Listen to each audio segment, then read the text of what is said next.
For some odd reason, whenever I think of Stain, James Gordon's quote at the end of The Dark Knight always pops into my head. You know the one where he says, "Because he's the hero Gotham deserves, but not the one it needs right now." I'm not saying this quote is entirely relatable to Stain's character, or to you it just might be the stupidest thing you've ever heard, but I do think that I can use it to draw a few parallels to the type of character that Stain is portrayed to be. In my past videos, I had quite a few comments with people sharing their opinions on Stain's character, but I'll get more into those towards the end. First I want to share my view on Stain, and I'm going to do that with the help of the aforementioned quote.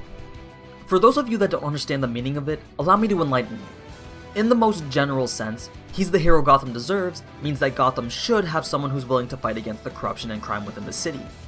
But not the one it needs right now means that what Gotham really needs at this point in time is someone who can successfully and efficiently fight crime within the laws of the justice system.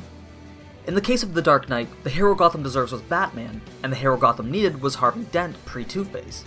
Now hear me out.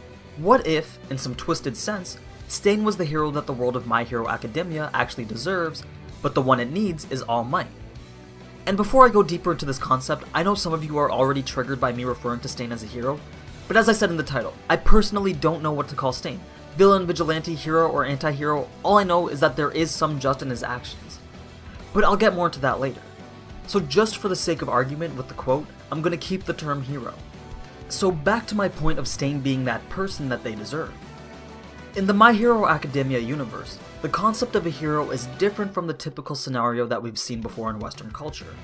The main examples being the Marvel and the DC universe. In those worlds, the hero title isn't given out nearly as often, and when the government attempted to regulate the occupation, well, this happened. So you could say that the universe of My Hero Academia is a unique one, since every person who fights in the name of justice gets a paycheck at the end of the day from Uncle Sam. Of course, that amount is dependent on what form of heroic action said person does. But what if there are pro-heroes who set up their own crimes, or pay off petty criminals to do something so they themselves can stop them? That doesn't sound too fair to the criminal, but it'd be even easier for a hero to set up some sort of disaster like a building fire or something else that involves having to save the public from danger. Now this is just borderline theory crafting, but we don't know Stain's origins, we only know his beliefs and that he has a very strong moral conviction. And I can't picture someone having such a strong rage and animosity towards the hero community unless there was something fundamentally flawed with the way that it functions. So I personally think that something from the hero community created Stain, something we've yet to find out. There may be a hidden corrupt underbelly to the hero organization that we've yet to see.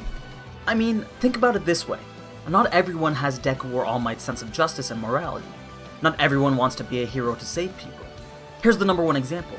I hate to use her like this, but Ochako said it herself. She's doing it for the money. Of course it's to help her parents, but it's still for herself rather than the people that she's saving. And listen, before you find out where I live to burn my house down, I'm not talking shit about her. I'm just providing an example of someone who isn't simply a hero to fight crime or save somebody. And it's also not like every person who applies to be a hero is individually screened or interviewed to determine if they have the right set of values and beliefs. Literally anyone can try out to become a hero. You could be quirkless and still show up to the tryouts to get into hero school. From my understanding, the structural basis for the hero occupation is fairly similar to that of an apprenticeship. You go to school to get your license, then you do your infield training with a supervisor for a set amount of time, then you are tested on your capabilities, and if you pass, you get to become a pro hero.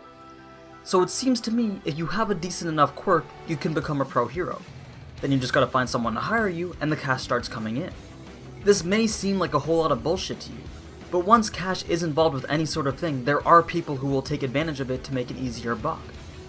So what if Stain is that one person who has witnessed firsthand the flaws of the hero community? Would you still call him a villain if he was just getting rid of the corrupt heroes? And when I say corrupt, I mean the people who use their title as pro-hero to take advantage of the society that has been made to idolize them. Now I know what you're thinking, but Sam, he almost killed Ida's brother, and he's killed 17 other pro-heroes. Well, in Tensei's situation, he was just passing by and happened to notice Stain in an alley. It's not like he was one of his main targets. As for Native, or the other 17 heroes, we don't know anything about who they were or what their motives as heroes were. But what we do know is that Stain doesn't kill without reason, and if he does find someone worthy of being a hero, then he lets them live. But what qualifies someone to be a hero? Well, according to Stain, a hero must not desire rewards for their work, and they must act in a manner that puts their lives on the line to save others. Want to see a prime example of 4 or 5 people that wouldn't qualify as heroes to Stain?